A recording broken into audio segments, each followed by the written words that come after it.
This month I've been inspired by London. I visited the city recently and red was everywhere. This inspired me to make a series of 4 postcards in my Gouache membership. Today I want to show you the final postcard with horse guard. Let's get into it. This month in my Gouache membership we are doing postcards from London.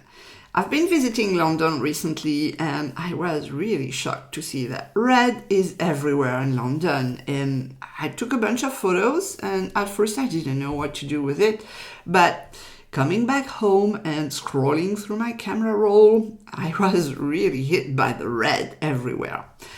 So we are doing 4 different postcards this month and I am increasing the difficulty with each tutorial. So we began with the phone box, then the mailbox, the double-deck bus, and the horse guard.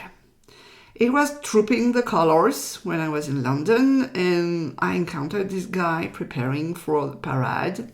I made a continuous line drawing, but to paint it, I want to make a proper design, a proper sketch before committing to a painting, because given the time you spend on a painting, it's better if you have an accurate design at first. If not, you will regret it anyway. So it's better to take your time when it comes to drawing before committing to painting.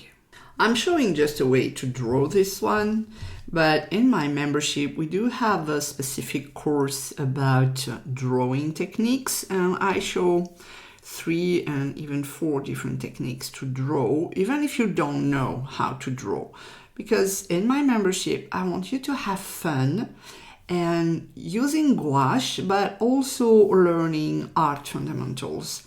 So this is why I have technical lessons about drawing, value, color mixing, perspective. Everything is made so you can learn a new thing each month and pile it up until you move forward to your art journey. I don't want you to change your art style or whatever. I just want you to have fun while learning art. And this is very important that you have some basics, because even if you don't like the basics, you know them, so you are able to break the rules. But you cannot break the rules if you don't know them. And as I'm doing a series of postcards, I am using the same blue in the background. By the way, this is Myosotis color from Holbein. This is a color I love for skies and other things, but especially for skies. And I like to use a ready-made colors when it comes to background, because you never know how much you need to mix of it, and if you don't mix enough you won't be able to mix the exact same color after. So it's better to use a ready-made color or to mix a huge batch, because better be safe than sorry. When everything is dry, you can pull off the tape and move to the actual painting. As this is the 4th postcard of the month, I want to use the same colors than I did previously in the first 3 postcards, so I have something cohesive in my sketchbook.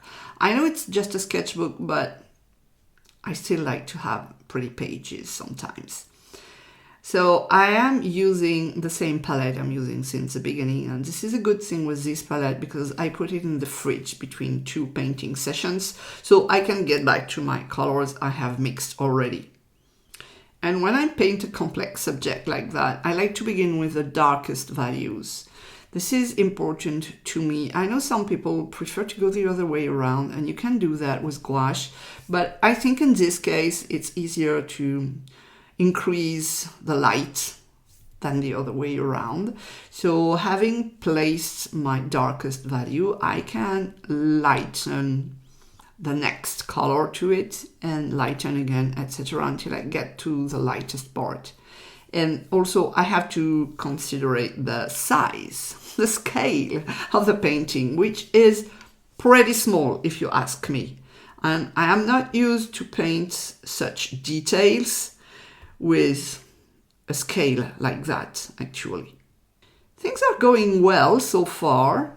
I know this brownish is not a color I had already on the other postcards, but I had to use it anyway. Now for the gold colors, I don't want to use gold paint. I could, but I think it will work the same with this light yellow ochre.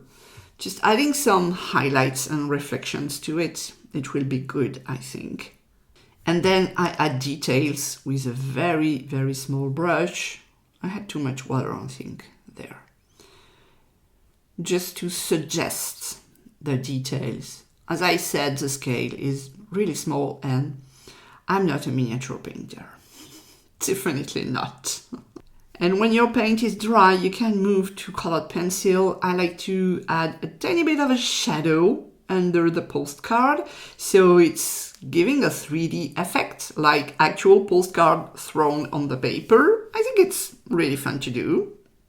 And then some details with an acrylic marker. There is a sword here, and I think it's not visible with a colored pencil. I could do that with a brush, but I think I have more control with an acrylic pen.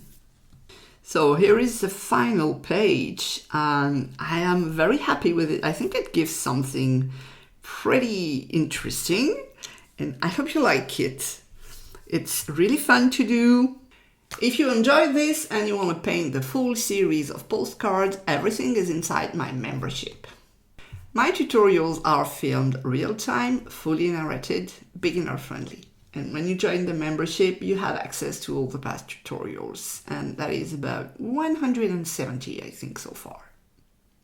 And if you ever feel stuck, you can send me your paintings for me to review. I'm here to help you. So come on and join us. Thanks for watching.